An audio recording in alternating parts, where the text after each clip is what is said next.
आज ही का दिन था 26 जनवरी 1950 कि भारत सरकार का सबसे पहला प्रधानमंत्री पंडित जवाहरलाल नेहरू और भारत देश का आज़ाद भारत का सबसे पहला शिक्षा मंत्री अब्दुल कलाम आज़ाद और भारत देश का आज़ाद भारत देश का सबसे पहला कानून मंत्री बाबा साहब भीमराव अम्बेडकर इसी भारत के अंदर मौजूद थे संसद में। और उर्दू ज़ुबान को ख़त्म करने के बाद में मुसलमानों का रिजर्वेशन ख़त्म कर दिया गया था। किस बात की मुबारकबाद दें इसी मौके पर। हालांकि ये बात अलग है कि हम लोग जब तक जिंदा हैं हम भारत के साथ हैं, भारत के लोग हैं और भारत की एक एक चीज़ का जश्न मनाते रहेंगे। लेकिन इसी भारत के आइन का गला घोंटकर पंडित जवाहरलाल नेहरू जी ने और अम्बेडकर साहब जिन्होंने कहा था कि हम सबकी आवाज़ दबे कुचले पिछड़े मुस्लिम सबकी आवाज़ हैं, जिन्होंने कहा जाता है कि वो लोग बाबा साहब भीमराव अम्बेडकर जो कानून के निर्माता कहा जाता है उनके कानून मंत्री रहते हुए इसी 26 जनवरी 1950 को भारत के आइन को सामने रखकर गला घोंटकर मुसलमानों का रिजर्वेशन खत्म कर दिया गया। आप पूरी तरीके से भारत के आइन को एक कटघरे में खड़ा कर रहे हैं, ये इल्जाम लगा रहे हैं भारत के आइन को कटघरे में खड़ा नहीं कर रहा हूँ। उस वक्त पे जो लोग भारत के संसद भवन में मौजूद थे, जो सांसद थे, जिम्मेदार थे, हम उन लोगों को कटघरे में खड़ा कर रहे हैं। चाहे वो पंडित जवाहरलाल नेहरू जी हों, वो चाहे बाबा साहब भीमराव अम्बेडकर जी हों, चाहे मौलाना अबुल कलाम आज़ाद हो, हम उनको कटघरे में खड़ा कर रहे हैं कि उनके रहते हुए हिंदुस्तान के मुसलमान के साथ नाइंसाफी कैसे की। तो डॉक्टर आइन के अंदर जब हमको अधिकार दिया गया था, जब भारत का संविधान तैयार हुआ था तो हमारा नाम था रिजर्वेशन में कि नहीं था? जब हमारा नाम था तो क्यों काटा गया,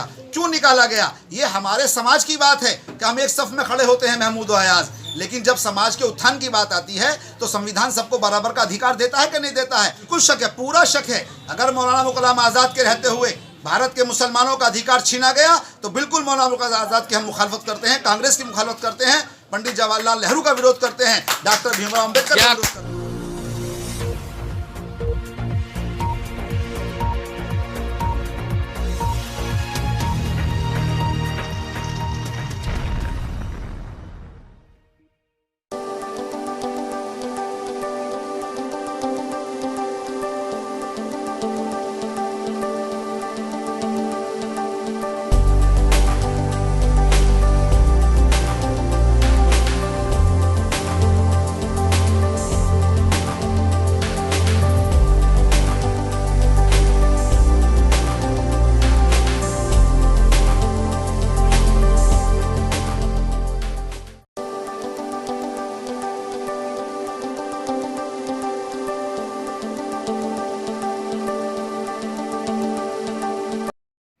नाजरीन, आपका हमारे चैनल आग मऊ में खैर मकदम है। मैं हूं नौशाद अंसारी। आदाब नाजरीन, जश्न यौम जमहूरिया के पुरमसरत मौका पर पीस पार्टी के लीडर मुनव्वर अली की शाही कटरा के पास वाक़ा रिहाइशगाह पर पीस पार्टी शहर दफ्तर का इफ्तिताह रियासती सदर मशरकी जोन डॉक्टर इस्लाम और रियासती जनरल सेक्रेटरी रईस कुरैशी की मौजूदगी में अमल में आया। बाद अज़ां एक वर्कर मीटिंग का भी एहतमाम किया गया। इस दौरान पीस पार्टी के लीडरान ने जमहूरियत और आइन की बका के तहफ़्फ़ुज़ से मुतल्लिक तबादला ख्याल करते हुए कांग्रेस पार्टी को तनकीद का निशाना बनाया और आइन हिंद की खामियों पर तबसरा करते हुए हिंदुस्तान के पहले वज़ीर आज़म पंडित जवाहरलाल नेहरू और दस्तूर हिंद के बानी बाबा साहब डॉक्टर भीमराव अम्बेडकर और मौलाना अबुल कलाम आज़ाद को उर्दू ज़बान को ख़त्म करने के बाद मुसलमानों के रिज़र्वेशन को ख़त्म करने का ज़िम्मेदार करार दिया। उन्होंने कहा कि इसी आइन हिंद का गला घोंटकर पंडित जवाहरलाल नेहरू और बाबा साहब डॉक्टर भीमराव अम्बेडकर ने इसी 26 जनवरी 1950 को मुसलमानों के रिज़र्वेशन को ख़त्म किया था। आइए नाजरीन, हम आपको पूरी तफसीलात दिखाते हैं और सुनाते हैं क्या कहते हैं पीस पार्टी के लीडरान। मैं डॉक्टर इस्लाम, पीस पार्टी उत्तर प्रदेश अध्यक्ष, पूर्वी उत्तर प्रदेश अध्यक्ष। मोहतरम, आज जो आपका सफ़र हुआ है आज 26 जनवरी के मौके पे, किस मकसद को लेके यहाँ पे आ जाए हैं? हमारे साथी मुनव्वर साहब ने बहुत अच्छा मौका देश की आज़ादी के दिन चुना है। पार्टी कार्यालय के उद्घाटन के लिए मुझे बुलाया है और मैं आया हूँ। जनपद मऊ में पीस पार्टी के जवान साथियों पूरा कार्यालय एक सवाल ये है कि जब पीस पार्टी वजूद में आई थी, डॉक्टर मोहम्मद अयूब साहब का एक नारा था कि अपनी क़यादत अपनी हुकूमत, और बहुत तेज़ ग्रोथ की। 4 एमएलए जीत के उत्तर प्रदेश के ऐवान में पहुँचे, लेकिन कुछ ही दिन के बाद अपनी क़यादत अपनी हुकूमत और अपनी जो क़यादत का नारा था, अपनी ताकत का, वो आपको देखने को मिला कि बहुत जल्दी जो 4 उनके एमएलएस थे वो टूट गए। क्या वजह आप समझते हैं? इस पार्टी एक मिशन, और मिशन बहुत लंबा होता है। इस पार्टी का नारा है एकता का राज चलेगा, हिंदू मुस्लिम साथ चलेगा। इस पार्टी बुनियादी मजबूती के लिए प्रदेश के कोने कोने गांव-गांव बूथ स्तर तक जाने का काम कर रही है। उसी मकसद को लेकर के हम पूरे प्रदेश में दौरा कर रहे हैं। जहाँ तक हम देख रहे हैं, जब हमें देखने को मिलता है, मुआवजा हम करते हैं, जब पीस पार्टी पहली बार लड़ी थी मऊ में तो बहुत अच्छे तरीके से एक अच्छा उसने अपना वोट बेस बनाया था, लेकिन मुसलसल इसके वोट बेस में कमी आती जा रही है। क्या वजह? ये ऐसी बात नहीं है। इस पार्टी पूरे प्रदेश में बहुत अच्छा काम कर रही है। 2022 में इस पार्टी सरकार में शामिल होगी। हमें पूरा यकीन है। मैं पूरे प्रदेश में मैं देख रहा हूँ इस पार्टी के काफ़ी से काफ़ी सीटें निकलेंगी और हम सरकार। ये क्या आपको नहीं लगता कि हवाई जुमले हैं, जबकि इतने ज़बरदस्त तरीके डॉक्टर से इस्लाम बीजेपी अपने कर्मों में विश्वास रखता है और ज़मीन पे चलने का काम करता है। मैं जानता हूँ, मैं अपने कार्यकर्ताओं से ज़मीन स्तर की लड़ाई लड़ रहा हूँ और इनको इतना मजबूत बना रहा हूँ कि 2022 में इस पार्टी सरकार में भागीदार होगी। डॉक्टर मोहम्मद अयूब साहब को एक मामूली से इश्तेहार के लिए इतने दिनों तक जेल की सलाखों में रखा गया, और पीस पार्टी के जो वर्कर रहे उनके अंदर बहुत बवाल देखने को नहीं मिला। क्या वजह समझते हैं? पूरे प्रदेश में बवाल देखने को आपको मिला होगा, जिस तरीके से देखना चाहिए नहीं मिला। पूरे प्रदेश में जनपद मुख्यालय पे जिलाधिकारी के समक्ष हम लोगों ने धरना प्रदर्शन बड़े पैमाने पर किया, जिसमें हमारे कई जिलाध्यक्ष, जिसमें मऊ का जिलाध्यक्ष और हमारे जनपद कुशीनगर का जिलाध्यक्ष राजेश सिंह को पुलिस ने गिरफ्तार भी किया था। आपने देखा पूरे प्रदेश में तूफान के तरीके से पीस पार्टी ने काम किया था। पीस पार्टी का क्या अगला लाएअमल है? पीस पार्टी का सरकार में आने का मुख्य उद्देश्य। सरकार में कैसे पीस पार्टी आएगी जब अभी हमारे विधायक जीतेंगे ज़्यादा से ज़्यादा, तो सरकार में मुख्य भागीदारी। क्या पीस पार्टी अकेले बीजेपी का मुकाबला कर लेगी, जहां बीजेपी एक तरफ 350 से ऊपर है? 2012 में बीजेपी का मुकाबला कर चुकी है। ये तो ट्रायल है। अच्छा, कर चुकी है, अब ये ट्रायल है। हाँ, किस बुनियाद पे आप कह रहे हैं? इस पार्टी 2012 में काफ़ी सीटों का नुकसान किया था बीजेपी को, और बीजेपी सत्ता से बाहर चली गई थी। क्या पैगाम देना चाहते हैं आप अपने वर्करों को? सारे साथियों को, डॉक्टर मोहम्मद अयूब साहब के पैगाम को जन जन तक देने का काम करूंगा। अब की बार पूरे प्रदेश में हिंदू मुसलमान पीस पार्टी के साथ होगा और 2022 में सरकार में भागीदारी। अच्छा, पीस पार्टी के साथ आप बोल रहे हैं बार बार, लेकिन क्या पीस पार्टी का कोई अलायंस होगा या खुद अपनी ताकत के साथ? अभी कोई अलायंस नहीं, हम अपने दम पे लड़ेंगे 2022 का चुनाव। हमारा किसी से कोई अलायंस नहीं। मेरा नाम रईस कुरैशी है। मैं पीस पार्टी का वर्कर हूँ, डॉक्टर अयूब साहब का सेवक हूँ, जनता का सेवक हूँ। आज प्रोग्राम जो है कार्यालय का या दफ्तर का इफ्तिताह रहा है। इस 26 जनवरी के मौके पे आइन के तहफ़्फ़ुज़ की बात होती है, जमहूरियत के तहफ़्फ़ुज़ की बात होती है, लेकिन आज के हिंदुस्तान में क्या लगता है कि आइन की बका है? मैं सही आपने कहा। सबसे पहले मैं इस देश के गणतंत्र पर, इस रिपब्लिकन डे पर सारे हिंदुस्तान के लोगों को, भारत के लोगों को मुबारकबाद भी देता हूँ आपके चैनल के माध्यम से, और ये भी साथ साथ ध्यान दिलाना चाहता हूँ कि आज ही का दिन था 26 जनवरी 1950 कि भारत सरकार का सबसे पहला प्रधानमंत्री पंडित जवाहरलाल नेहरू और भारत देश का आज़ाद भारत का सबसे पहला शिक्षा मंत्री अब्दुल कलाम आज़ाद और भारत देश का सबसे पहला कानून मंत्री बाबा साहब भीमराव अम्बेडकर इसी भारत के अंदर मौजूद थे संसद में, और उर्दू ज़ुबान को ख़त्म करने के बाद में मुसलमानों का रिजर्वेशन ख़त्म कर दिया गया था। किस बात की मुबारकबाद दें इसी मौके पर? हालांकि ये बात अलग है कि हम लोग जब तक जिंदा हैं हम भारत के साथ हैं, भारत के लोग हैं और भारत की एक एक चीज़ का जश्न मनाते रहेंगे। लेकिन इसी भारत के आइन का गला घोंटकर पंडित जवाहरलाल नेहरू जी ने और अंबेडकर साहब जिन्होंने कहा था कि हम सबकी आवाज़ दबे कुचले पिछड़े मुस्लिम सबकी आवाज़ हैं, जिन्होंने कहा जाता है कि वो लोग बाबा साहब भीमराव अंबेडकर जो कानून के निर्माता कहा जाता है, उनके कानून मंत्री रहते हुए इसी 26 जनवरी 1950 को भारत के आइन को सामने रखकर गला घोंटकर मुसलमानों का रिजर्वेशन खत्म कर यानी दिया आप गया। पूरी तरीके से भारत के आइन को एक कटघरे में खड़ा कर रहे हैं, ये इल्जाम लगा रहे हैं भारत के आइन कि को कटघरे में खड़ा नहीं कर रहा हूं। उस वक्त पे जो लोग भारत के संसद भवन में मौजूद थे, जो सांसद थे, जिम्मेदार थे, हम उन लोगों को कटघरे में खड़ा कर रहे हैं, चाहे वो पंडित जवाहरलाल नेहरू जी हों, वो चाहे बाबा साहब भीमराव अंबेडकर जी हों, चाहे मौलाना अबुल कलाम आज़ाद हो, हम उनको कटघरे में खड़ा कर रहे हैं कि उनके रहते हुए हिंदुस्तान के मुसलमान के साथ नाइंसाफी कैसे की। तो डॉक्टर भीमराव अंबेडकर को आप कैसे कर सकते हैं, जबकि हमारी जो क़यादत है, मुसलमानों की क़यादत ने इस बात को तस्लीम किया कि एक ही सफ़ में खड़े हो गए महमूद व अयाज, न कोई बंदा रहा न कोई बंदा नवाज। उस वक्त की बात आज आप जोड़ रहे हैं, तो कैसे आप बाबा साहब अंबेडकर को जोड़ सकते हैं? बिल्कुल जोड़ा जाएगा। कानून मंत्री थे।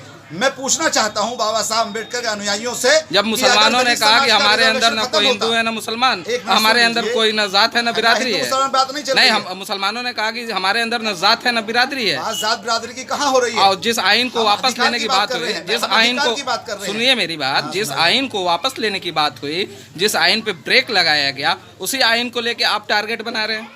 आइन के अंदर जब हमको अधिकार दिया गया था, जब भारत का संविधान तैयार हुआ था, तो हमारा नाम था रिजर्वेशन में कि नहीं था? जब हमारा नाम था तो क्यों काटा गया, क्यों निकाला गया? ये हमारे समाज की बात है कि हम एक सफ में खड़े होते हैं महमूद व अयाज। लेकिन जब समाज के उत्थान की बात आती है तो संविधान सबको बराबर का अधिकार देता है कि नहीं देता है? जब समाज सबको बराबर का अधिकार देता है तो उस अधिकार के तहत जो गैर मुस्लिम भाई हो वो दलित का काम करता है तो दलित माना जाए। क्या आपको मौलाना अबुल कलाम आज़ाद की क़यादत पे कोई शक? बिल्कुल शक है, पूरा शक है। अगर मौलाना अबुल कलाम आज़ाद के रहते हुए भारत के मुसलमानों का अधिकार छीना गया तो बिल्कुल मौलाना अबुल कलाम आज़ाद की हम मुखालफत करते हैं, कांग्रेस की मुखालफत करते हैं, पंडित जवाहरलाल नेहरू का विरोध करते हैं, डॉक्टर भीमराव अंबेडकर का विरोध करते हैं। क्या कांग्रेस की मुखालफत के लिए मौलाना अबुल कलाम आज़ाद को बलि का बकरा बनाना ये जायज़ है? आज मौलाना अबुल कलाम आज़ाद साहब हमारे बीच नहीं है, लेकिन हम उस वक्त के लोगों की सोच को निशाना बना रहे हैं। मौलाना अबुल कलाम आज़ाद से कोई जाति दुश्मनी नहीं है, बाबा साहब भीमराव अंबेडकर से कोई जाति दुश्मनी नहीं है। जितने वो लोग इज्जत देते हैं, मान सम्मान देते हैं, बाबा साहब का उनसे ज़्यादा शान सम्मान हिंदुस्तान के भारत के मुसलमानों ने किया है। वही मानसिकता थी, वही मानसिकता जो बाबा साहब को कभी संसद में जाने नहीं दे रही थी, उसी मानसिकता के लोग जब बाबा साहब की आज मूर्तियाँ तोड़ रहे हैं, उनके हाथ को तोड़ रहे हैं, पैर को तोड़ रहे हैं, चश्मे को तोड़ रहे हैं, उनको अपमानित किया जा रहा है उनकी मूर्तियों को। लेकिन उसके बावजूद भी भारत के मुसलमान ने हमेशा बाबा साहब का सम्मान किया है। लेकिन आज सवाल पैदा होता है, क्योंकि आज 26 जनवरी का दिन और आपने सवाल किया है इसी चीज़ गणतंत्र के दिन पर, तो ये सवाल बनता है कि आखिर हमें क्यों वंचित किया गया, हमें क्यों महरूम किया गया उस अधिकार से कि जिस अधिकार का इस्तेमाल करके हमारे लोग भी एसपी डीएसपी थानेदार बनते, हमारा रिजर्वेशन होता, हमारे बच्चे भी आगे बढ़ते। आज उत्तर प्रदेश के अंदर नहीं, पूरे भारत के अंदर जो सच्चर कमेटी बनाई कांग्रेस ने, कहीं से उसकी ये रिपोर्ट नहीं होती कि भारत का मुसलमान दलितों से बदतर हो गया है। इसके लिए सिर्फ और सिर्फ उस वक्त के आइन के टाइम पे, उस वक्त संसद के अंदर जितने लोग मौजूद थे, और भारत का पहला प्रधानमंत्री जिम्मेदार है और भारत की पहली सरकार कांग्रेस पार्टी जिम्मेदार है। अच्छा, आप ये बताएं कि कुरैशी साहब, पूरे उत्तर प्रदेश में कुरैशी बरादरान का एक मसला है, स्लॉटरिंग का मसला है, उनको स्लॉटर हाउस बैन कर दिए जा रहे हैं। आपने अपने तौर पे अब तक कुरैशी बरादरान की लड़ाई को कहाँ तक लड़ी? कुरैशी या एक समाज की बात नहीं, एक बहुत बड़ा समाज है, एक बहुत बड़ा समाज है जिसे आपने सवाल किया है, सुन लीजिए। वो कुरैशी समाज का मसला कारोबार का है। आज गोश्त का कारोबार, मीट का कारोबार कुरैशी समाज ही नहीं कर रहा, अलवी समाज भी कर रहा है। और हिंदुस्तान की सबसे बड़ी फैक्ट्री चलाने वाला संगीत सोम है जो भाजपा का है। हिंदुस्तान की सबसे बड़ी फैक्ट्रियों के गोश्त की मिलों के मालिक सारे पंडित और ब्राह्मण लोग हैं, वो लोग चला रहे हैं। ये कारोबार का मसला है। लेकिन कुरैशी समाज से इस कारोबार को जोड़कर सिर्फ कुरैशी समाज का इस्तेसाल किया जाता है, बेईमानी की जाती है, उनका शोषण किया जाता है। और रही बात खाने की, डॉक्टर मोहम्मद अयूब साहब ने मीट के कारोबार के लिए और मीट के लिए, क्योंकि मुसलमानों का जो मेन खाना है, मुख्य खाना है, वो दाल चावल और गोश्त चावल है या गोश्त रोटी है। इसकी आवाज़ पीस पार्टी 2012 में जब डॉक्टर अयूब साहब विधायक थे तो विधानसभा में हमने मजबूती से उठाई थी। अखिलेश भैया की सरकार में कि जिस तरीके से राशन पे गरीब आदमियों को राशन दिया जाता है, कम से कम गरीब मुसलमानों के लिए भी आधा आधा किलो के पैकेट बांट दिए जाएं ताकि मुसलमान गरीब खा लें। आपसे हमने जो सवाल किया उसका जवाब नहीं मिला। आपने कहा कि 2012 में हमने ऐवान के अंदर आवाज़ उठाई, लेकिन क्या उनको कानूनी तौर से एक दर्जा दिलाने में क्यों नाकाम साबित हुए कि उनको आज तक लाइसेंस नहीं दिया गया? जब बेईमान लोगों की सरकार थी, वही मैंने कहा, वो लोग जब बेईमान बैठेंगे, बेईमानों के हाथों में हुकूमत होगी तो कहाँ से अधिकार किसी को मिलेगा? कारोबार छीना जा रहा है। आज लड़कियों की, बहन बेटों की इज्जत आबरू महफूज नहीं है। उस जमाने में भी सबके कारोबारों पे हमला किया गया, आज भी कारोबार पे हमला किया जा रहा है। आज आप देश और प्रदेश में देख सकते हैं, न किसान खुशहाल है, न बहन बेटियों की इज्जत आबरू महफूज है, न आप देख सकते हो उत्तर प्रदेश के हालात कैसे चल रहे हैं। आज किसान सड़कों पर पड़ा है, रोड पर पड़ा है। तो बेईमान लोगों की सरकार रही उत्तर प्रदेश के अंदर, देश के अंदर, तो जाहिर सी बात है गलत काम होते। आज अच्छे दिनों के टाइम में आप मुनव्वर अली के यहाँ आए भी हैं, लेकिन मुनव्वर अली जब जेल में थे तब आप कहाँ थे? पूरी पार्टी ने मुनव्वर अली के लिए पूरे उत्तर प्रदेश में धरना प्रदर्शन किया।